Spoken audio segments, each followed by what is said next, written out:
Kun OBN FM Finfinnee TV channel Koket Entertainment itiin torbanitti kan sa'aatan isin dhiyaatu qophii keessummaati. Akkuma beekamutti gaa ogummaa adda addaatiin namoota hawaasa isaaniitiif hojjetan jennee torbanitti keessummaa godhee isin qabachuun kiyya ni yaadatama. Arraas keessummaan qaba. Keessummaan kiyya kun barsiisaadha.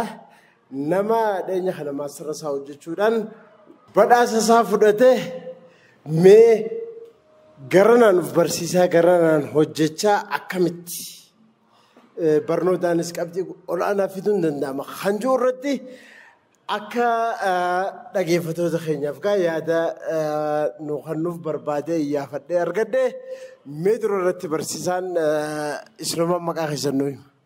Maqaan koo Barsiisaa Kabbadaa Baqqalaan jedhama. Barsiisaa Kabbadaa Baqqalaa baga gammaddee.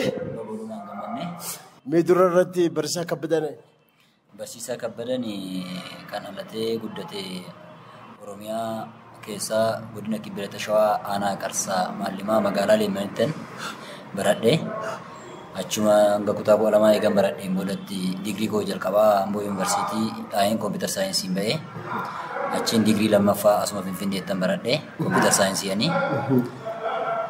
Naannoo waggaa 2003 kaasee naannoo waggaa 13tiif barsiisummaa irra nama turedha jechuudha.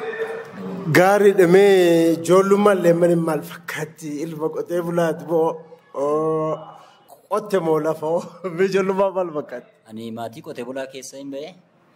Ammallee qonna kanarraa baay'ee fagaatu natti tola waan toluufi loonis eegee qonnas qotee ijoolleen baadiyyaatti alattee guddattu waan ishiin gochuu maltu hunduma isaa godhee jira. Har'allee yaadannoo sun keessaan baduus hin danda'u. Kanaaf galaadha waan ta'eef jechuudha. Kanaaf mucaa qotee bulaati jechuudha. Ilma qotee bulaati haala saniin ijoollummaa dabarsan. Leemman ijoollummaa maal fakkaatti? Leemman ijoollummaatti anuma kana fakkaatti kennu.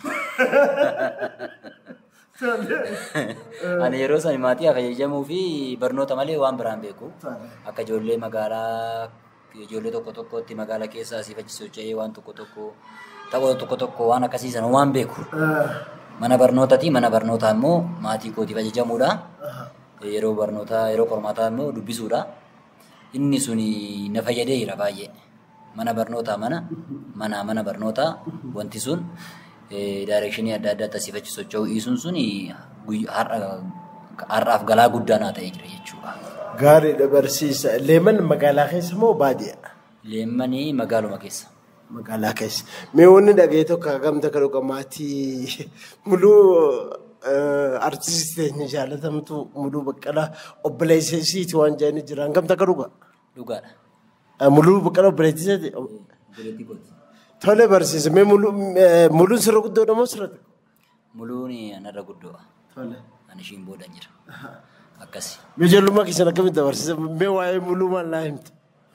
Muluun egaa yeroo tokko leellisuun ta'iniiti akka salphaatti iddoo ta'e hin gaane. Namni kamiyyuu muluu qofa odoo hin taane namiyyuu kamiyyuu sadarkaa aartii keessas haa ta'u sadarkaa industirii adda addaatiin akka dhuunfattis haa ta'u akka waloodhaan iddoo ta'e yoo ga'u waan guddaa keessa gatii hedduu kaffaleeti jechuudha.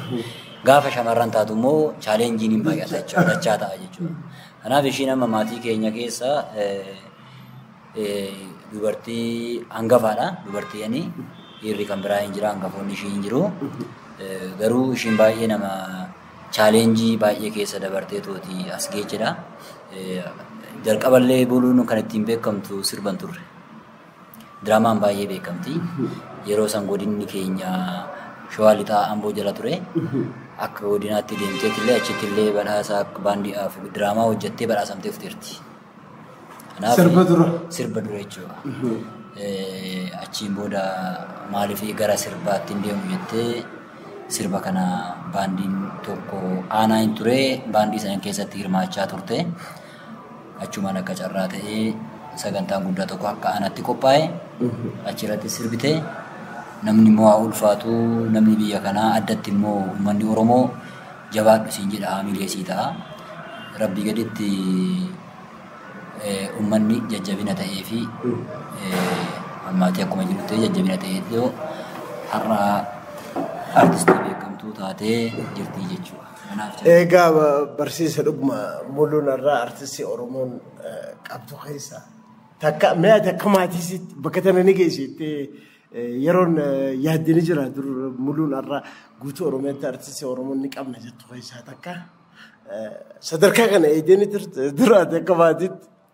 Iyyaanne yaaduus hin danda'u yeroo sanitti anis umuriin koo sadarkaa barumsaan irra jirus sadarkaa kana gadii waan ta'eef inuma taa'aa waan jiru tokko malee nuti amma yeroo san sirboonni aagaa guddanne Zariyuu Wadaajoo isaati lubbuu isaa amaaru abbaa keenya Ilfinesh Qanoofaa namoota akkasii sirboota isaanii dhaggeeffachaa gurguranii sirba jaalannaa akkasumatti jaalala qabna malee akkasumatti ishiinis haa jaalatamtu laata waan jiruudhaan malee dabarteetu iddoo kana geejji jennee tilmaamuun ulfaata ture sammuun keenya sadarkaa sanii ture hin geenye iddoo sanitti garuu waanuma deeggaruu qabnu waanuma dandeenyu deeggaraatuma turreef malee.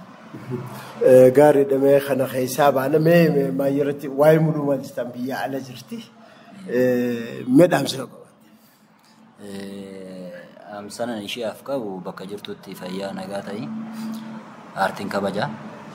Addunyaa aartii keessatti immoo obboleettii koo arguun koo anaaf madda gammachuuti. Kanaaf jabaadhu jedhaan. Barsiisa gara keessanitti hin deebi'a. Meegaa ijoollummaa leemman irratti akka barnoota keessatti Timirtii Yuunivarsiitii Amboorraa mee sanboota gara hojii qaxaramuu garam deemtan? Gara hojii qaxaramuu kana amma ani kolleejotaa fi yuunivarsiitiiwwan dhuunfaa adda addaan barsiisaa ture. Akka Amboorraa baatanitti Amboo Yuunivarsiitii AMB achiin booda kolleejii dhuunfaa Amboo kanan ture. Achi amma waggaa muraasa eegan hojjeteen booda Finfinneen galee.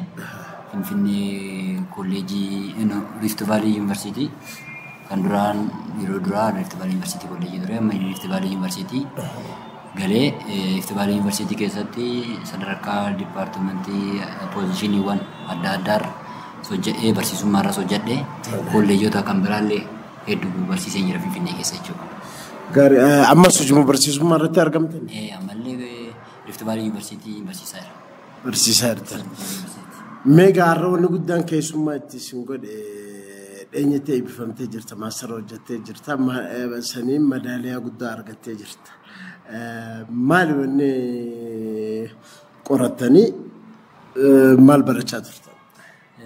Ani durallee barumsa dura kompiitar saayinsii amma maastarsii tokko nan qaba. 2015 digirii kan biraa eebbifameera dipaartimentii biraatiin. Bara kana immoo guyyaa tokkoon dura lamaan dura kolleejii Akimool Liinkilaa dipaartimentii MBA Masters of Business Administration bulchiinsa biizinasii jechuudha. Maastarsii bara'ee eeggadda gaafa guyyaa lamaan dura gaafa guyyaa qidaamee eebbifamee jira jechuudha. Mee garanaan hojii ofii hojjechaa garanaan maatii fi garanaan barnoota akkami wanni kun waliin ni deemame hagamta kan rakkisaadha uummanni maal isinirraa barata? Namoonni illee yeroo baay'eedha maalinni kan jedhanii ati akkamitti asiinii maatii jira asiinii hojii jira asiinii barnoota achirrattu immoo meedaaliyaadhaan badhaafamuun kun hin ulfaatu waan jedhu kaasu. Jalqaba kan ulfaatu hin ulfaata jedhanii yaadudha. Namni kan jiraatu waan ofitti himedha. Namni waan ofitti himee jiraata. Wanni ni ulfaata jettee ni ulfaata. Wanni ni ulfaata jettee ni ulfaata. Jalqabumaayyuu ni ulfaata jedhamee jira waan ta'eef. Kanaaf namni jalqabaa waan sirrii ofitti himuu tolchuu danda'u qaba jechuudha. Is salphata yoo jechuu baatte wantumti sitti salphatullee hin jiraatu jechuudha. Kanaaf namni immoo waan yaade waan ofitti hime waan jiraatuuf ani amma akkasii kitaabota kana baay'ee dubbisa. Hiriyaa koo tokko hin jira artistiidha waliin barannee iyyuu naman baay'ee kabaju naman baay'ee jaalatu kitaaba dubbisa Galaanaa Gaaromsaa. Artistii Galaanaa Hiriyaa kooti. Isa baay'een yeroo yuunivarsiitii Amboo yuunivarsiitii waliin barannee naman baay'ee ajaa'ibsiifadhu baay'ee dubbisa. Amma gaafa inni waa dubbistu waa gaafatamu. Hin dubbata waan hin dubbatu waan qajeeludha. Maaliif? Waan dubbiseef jechuudha.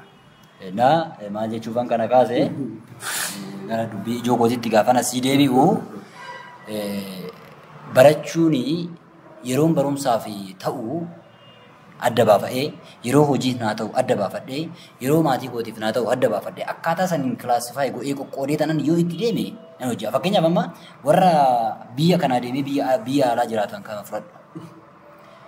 Sa'aatii maallaqa hedduu argatu jedhama. Gatiin maallaqa isaaniillee kan keenyaan gaafa wal madaalu guddaa ta'ullee isa qofaa miti. Sa'aatii dheeraa hojjetu, sa'aatii bal'aa hojjetu. Achitti hojiin hin tuffatamu. Biyya keenyatti namni hojii ol dabarsa. Waan hojii ol dabarsuuf malee namni tokko hojii argate sanis kanas sa'aatii isaa qoqqoodee hojjete yeroo hin jiru jechuudha. Kana waan ta'eef ani yeroo tokkotti wantoota lamaa sadii wal bira deemsisuun akkasumatti tan gudda'ee waan ta'eef eegan hojii jalqabees yeroo tokkotti kolleejota irra deemee kolleejii lama sadis waan barsiisaa turee fi sa'aatii fayyadamuu kanarratti rakkoo baay'ee hin qabu. Anaafis addunyaa haaraatti fakkaanne gaafa nasiin kana hojjechaa maastarsii asiin baradhu wantoota jennee gaafa mana kootittis galee immoo hamma danda'amaa ta'etti maatiidhaaf yeroo kennu kennee tanan yeroo dubbisuu qabu sanitti immoo nan dubbisa jechuudha. Meegaa barsiisa akkuma nuti irraa barannu wanna kana barreeffaman keessa immoo akkamittiin sa'aawota kana anamma akka nama dhuunfattis dhiyeessi beekuu tokkotti iddoo adda addaati waggaa hojjettus ni arga. Akkami sa'aalee kana adda qooduu dandeessi. Barreeffamaan hin kaa'uu qabu immoo mee akkuma dhaggeeffattoonni keenya guutuun warraa baratanitti wantoota kana amma kanaan dhuunfattis nama si beekuu tokko bakka adda addaa yeroo hojjettuun si argaa siin barnoota keetiinis kunoo haga meedaaliyaa fudhachuutti. Mee maal nu gorsita? Jalqaba namni waan lama adda baasuu qaba. Tokko hojii hojjechuu qaba adda baasuu qaba. Hojii sun garuu hojii adda baasuu qofaa miti. Hojii sun anaaf jireenya kootiif galtee maal naaf taati? Akka dhuunfatti hawaasa kootiif maal ta'a? Bal'aa akka saba koo akka uummata kootiitti akka biyya kootiitti maal fiddeen jettu san hojii jalqaba adda baafatta. Saniin booda immoo sa'aatii keessan sa'aatii inteechifatta. Waan lama qabda. Hojii jira. Hojii kee asirra immoo sa'aatii jira. Hojii alookeetii goota jechuudha sa'aatiidhaaf. Hojii baay'isteetuma hojii bu'aa siif finne siifis akka dhuunfatti maatii keetiifis eenyuufillee biyya keetiifillee waa bu'aan finne isin jetteetuma hojii jetteetu akka gaara dhiibbuu ta'a jechuudha. Right job egaa adda baafattee sa'aatii keessan irratti distarbiit goota jechuudha. Saniin booda wantoota even hojii keessaa tokko rifreeshmentii namni yeroo baay'ee akka hojiitti ilaalu sammuu ofii boqochiisuu akka hojiitti ilaalu waan sammuu keetillee si boqochiisuu danda'u maal jettee qaama hojii keetii godhattee toot sa'aatii kennuufii qabda isaafillee. Akkaataa san yoo deemte rakkoo sa'aatiin hin qabnu nuti. Rakkoo sa'aatii hin qabnu. Kana kan maaneej godhuu dandeenya sa'aatiilee kana barreeffamaan keenya moo qorqalbii keenya jalqaba ofitti himta. Achirra yoo darbe immoo nootii adda addaa fayyadamuu dandeenya. Ani fakkeenyaaf amma akkuma si hime dura specializationii koo computer saayinsii bara dijitaalii kanarratti immoo dijitaal gootee to'ata. Amma namoonni yeroo baay'ee sooshaal miidiyaa kanaayyuu parpasii fayyadamuu qabu. Yesumaan ergaan dabarsu. Vaaliyuu aadii si gochuu qaba. Wanni ati gootu hundi isaa vaaliyuu aadii. Jireenya keessatti waa siin dabalataan hawaasa hin bu'in. Namni kan daldalu maaliif? Bu'aa argachuu miti. Waan bu'aa siin namumallee gaafa eebbistu namichi galatoome akkasiin jiru ofii miti eebbisuu qabdu. Boqonnaa sammuu argachuuf. Ati vaaliyuu ofiif namaaf ta'uu qabu inni. Sigalee wanni ati gootu hundumti isaa vaaliyuu wayii aadii sii gochuu danda'u yoo baate inni hojii miti jechuudha. Vaaliyuu aadii sii godhe maal hojii aree? Ulaagaan isaa vaaliyuu aadii gochuu danda'u qaba jechuudha. Kanaaf bara dijitaal eejii keessatti jechuutooti moobaayilii smaartifoonii keessatti nooti paadota adda addaa buufattee achirratti liistaatu gootee iskeejuulii baafachuu dandeenya jechuudha. Amma yeroo overlaap hojii si yaraa ta'u waan akkasii qabattee socho'uu danda'u qabda. Kanaaf karaan ati ittiin wanti iskeejuulii keessan ol kaawwattu karaa miisii mataa keetti ta'uu danda'a. Garuu dijitaal eejii bara dijitaala keessatti jechuutooti immoo waraqaan baay'ee nootiis maal isin barbaachisu jechuudha. Kana waan ta'eef hunda caala maayin hojiin keenya hojii waan fiduu danda'u qabaadha. Waa gaafa jennu immoo kaashii maallaqa argannu qofaa miti. Mental satisfaction. Jalqaba namni sammuu isaatiif jiraata. Sammuun boqonnaa argachuu qaba. Mental satisfaction. Qajeelaa hojjechuun tajaajila sirrii kennuun seektara fi keessa tajaajila sirrii kennuun eenyu fi jalqaba ofii keetiif jechuudha. Kanatti tajaajiltus eenyu uummata keeti. Uummata kee tajaajiluu caala boqonnaas kan si gammachiisus hin jiraatu jiraates hin beeku fuulduratti jechuudha. Kaashiin af qofaa ta'uu qabu vaaluu gaafa jennu hojiin atu jennu sun waanuu fiduu qaba gaafa jennu kaashii qofaa miti. Nama soorachaa yoo deemte fakkeenyaaf amma artistoonni maal qabu? Fiigarii uummataati. Qabeenyi isaanii maal? Uummata jechuudha. Maallaqaan jijjiiruu dandeessaa? Hin dandeessu. Kanaaf waan vaaluu jennu kuni maallaqa qofa wal bira intimeet gochuu hin qabnu jechuudha. Artistoonni jiru rakkoo jiraachaa gin uummata qabu. Uummata qabu. Kabajame, ulfiname. Ani barsiisummaa keessa hoggaa beekan taa'e miti. Barataan koo rikogniishinii yoo naa kennu barsiisaatti na barsiistee turte akkas jedheetu waan ta'e gaafa sitti himu galteedha kun jechuudha. Kana maallaqaa fiduu hin dandeechu. Dirqama koo ba'ee jiraayedha akka barsiisa tokkotti akkan jiru nama jechuudha.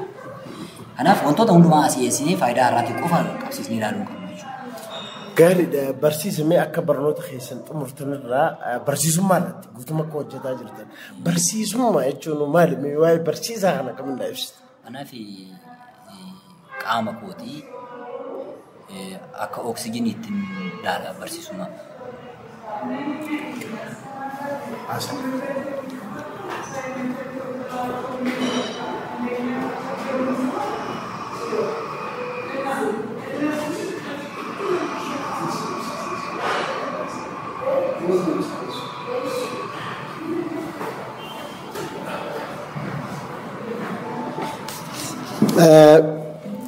Barsiisummaa jechuun maal jechuudha? Barsiisummaa jechuun bu'uura waa hundaati. Anaa fi akka oksijiinii itti allaala. Namni oksijiinii malee hin jiraatu. Maalirraa ka'ee tani kana gana jedhaa qaama baratetu furmaata waa hundaa kennuu danda'a. Namni barate sun immoo eentu barsiisa jechuudha. Barsiisummaan gaa idilee ani jira, al idilee siin jira. Fakkeenyaaf ammoo warra barnoota idilee hin barannetu nu barsiise. Osoo hin baratiin warra jedhaman sana. Osoo hin baratiin jechuun odoo hin baratiin jedhamu kun waan biratti baay'ee sirrii miti. Uumamni waan baay'ee abbootii keenya barsiiseera. Akka aadaa Oromootti gaafa laalte namni eebeloo akkas godhee harka isaa kana muree akkasaa ta'uu jedhamu. Uumaa wajjin ilaala walii galtee hariiroo isaan uumaa wajjin qaban agarsiisa. Kanaaf warra barnoota idilee hin baranne jedhamu qabu malee warra hin baranne hin jedhamuu qaban jedhee yaada akka dhuunfaa hojjetti kun. Kanaaf ani barnoota idilee baradhe barnoota idilee hin taane immoo maatii kootirraa, hawaasa kootirraa, uummata kootirraa baradhe ittuma buufa barumsi idilee hin taane sun illee inuma itti buufa jechuudha barachuun. Barnoonni idilee kunis immoo inuma itti buufa jechuudha. Ani amma barsiisaas asiinis barataan ture jechuudha. Guyyaa lamaan duraan eebbifame kana jechuudha. Amma kana maaliif hoggaa amma kanaa barnoota keessa turuun kooti waan jiraachuu danda'u natti fakkaatu. Except isaanii alatti jechuudha. Maaliif madda gammachuuti nama barsiisuu caalaa wanni nama gammachiisu hin jiru. Itti gammadaa hojjeta. Itti gammadaan hojjeta asirratti. Waanan achirraa arga uunii miti. Kanaan ogummaa koo kana laata jechuudha. Hin barbaachisu jechuu miti. Kana waan ta'eef barsiisummaan akkuma ogummaa kaanii ogummaa kabajamaadha. Addatti immoo nama barsiisuun immoo kabaja humna caaluudha waan guddaadhas jedhanii. Gaariidha egaa barsiisummaan biyya ijaaruu jechuudha dhugumaa waan guddaadha. Mee guyyaa itti barsiisaa ta'uu kee guyyaa itti gammadde guyyaa itti gaddite yoo jiraate. Guyyaan itti gaddee jiru guyyaan itti gammade hedduudha. Achi keessa yeroo tokko ammoo yeroo ture yeroo jalqabaatti badhaasan barattoonni badhaasan tokko hin dagaddu. Saasittis tureera garuu kan jalqabaa ture. Inni raffatamu. Qaduraa bilee sitti hoola. Mee barsiisota keetirraa maali barattoota kee iddoo gurguddoo gahanii yookaan argan maali bu'aan wanni guddaan sii kennu immoo barattoota kee bakkoota gaggaariitti yookaan argite bu'aan inni namaa kennu maali gammachuun inni siif kennu maali? Firii kee dhandhaamuu caala wanni si gammachiisu hin jiru. Firii kee caala wanni si gammachiisu hin jiru. warrumaan amma hojii yeroo baay'ee barattoota wajjin barsiise ani barsiise faallee wajjin bara dheedhi xumureera amma. Barsiisa gaafa naan ji'a proud of that. Barsiisa laal maqichuma isaa irratti barsiisa. Waan ta'e namni hubannoo isaa irratti hin qabu ati hubannoo kenniteef jechuudha. Kanaaf waamamuu caalaa wanni nama gammachiisu waan jiru sanatti fakkaata. Kanaaf nama barsiisu caala. Namni na barsiistee yoo siin jee witnessii sii kenne isa caala gammachuun hin jiraatu. Gaariidha barsiisamee gaaffii waliigalaa kanan si gaafadhu akka biyyaattis haa ta'u akka hawaasaatti barsiisaaf kabajni kanneen gaadha akka biyyaattis akka hawaasaattis kabajni barsiisota keenyaaf barsiisa jechuun oomisha biyya tanaaf isaatu nama oomisha jechuun kabajni nuti kannaafii jiru gaadha itti yaadamoo. Yaa dhalootaaf jenereeshinii jidduutti gaaffiin garaagarummaan jiraachuu danda'a.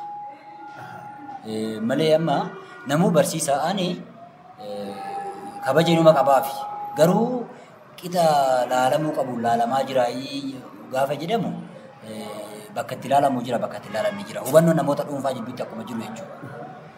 Garuu ta'uu kan qabu waan ta'uu qabu irratti sirriitti tanan haasa'uu barbaadu. Waan ta'uu qabu maaliin inni barsiisaa waan ta'eef ogeessa hundaa kan ogummaa sanii itti horeenyuun inni barsiisaadha. Qixa sanii sirriitti ilaalamee toot waan ta'uuf maluun isaa maaliin inni jalqaba waan hundumaa irraa ka'a ilaalcha irraa ka'a. Ilaalchi barsiisaaf ta'u an barsiisa uumamaa dhuunfaa ta'uu qaba. Akka namoota dhuunfaa barataa tokko biraatti kan kenni jiraachuu danda'a. Kawan akkasii kana sirraa ullee iddootti qaqqabaatu hin jira jechuudha. Hayyee barsiisa gara badhaasa keessanitti as deebina. Mee haalli barnoota akkam ture? Maaliif barnoota bulchiinsa namaa filattanii haalli barnoota waggoota dabra kana keessa akkam ture? Bareeda ture egaa bulchiinsa maatii uumaa ofiitillee akka ta'uu qabutti. Hawaasa bulchiinsi manaa jalqaba. Bulchiinsi manaa jalqaba. Namni mana isaa bulchuu hin dandeenye ollaa wajjin illee walii galtee qabaatu. Ofirraa qaba malee jalqaba. Achi maatii dhuunfaa keetirraa of bulchuu maatii keechaa akkasichaa guddachaa deema jechuudha. Kanaaf ni baradhe. Akkam ture mee haalli barnootaa waggoota dabra kana? Haalli barnootaa bareeda ture. Barsiisaas waan ta'eef kilaasii kana baay'ee miis hin goones kilaasii guyyaa takkitti qofan kilaasii hafe sa'aatii 2 wayii malee kilaasii miis hin goone. Kilaasii seerumaanaan baradhee seerumaanaan iskoorii godhee 4 fidee chaarjii 13 fidee chaarjii 3dha. Riisarchiis pireezantii godhee haaluma amman danda'etti dubbisee qormaa tanaa kenname san immoo amman dubbise san deebisee. Madaalliin badhaafaa madaalaa sun akkam ture? Kaampaanichi akkamiin isin filachuu danda'e? Meedaaliyaa qabxiin yeroo hundaa gaafa kolleejjii isaa ta'u yuunivarsiitii qabxii barattootaa laaleetoot akkaataa saniin badhaasa jechuudha. Akkaatuma saniin qabxii keenyatti nu badhaase jechuudha. Akka dipaartimentii kootitti Masters of Business Administration dipaartimentii MBA keessa namoota badhaasaman keessaa meedaaliyaa badhaasaman keessaa nama tokkodha jechuudha. Akkaataa saniin. Barnoonni itti fufamu ni barsiisa. Jireenyi itti fufamoo in dhaabbataa gaaffii jiru saniin wal qabata jechuudha. Barnoonni itti fufa. Itti fufuus qaba. Amma waa'ee barnootaa kanarratti biyyoota guddachaa jiran keessatti yeroo hundaa barnoota faayidaa maallaqaa kanaa wal qabsiifama. Akkuma garuu akkasii miti. Haalli jireenyaa namaa tolteetu barachuu danda'ame yeroo hundaa odoo baratanii baay'ee murteessaadha. Namni gaafa barachaa deemu waa baraa deema.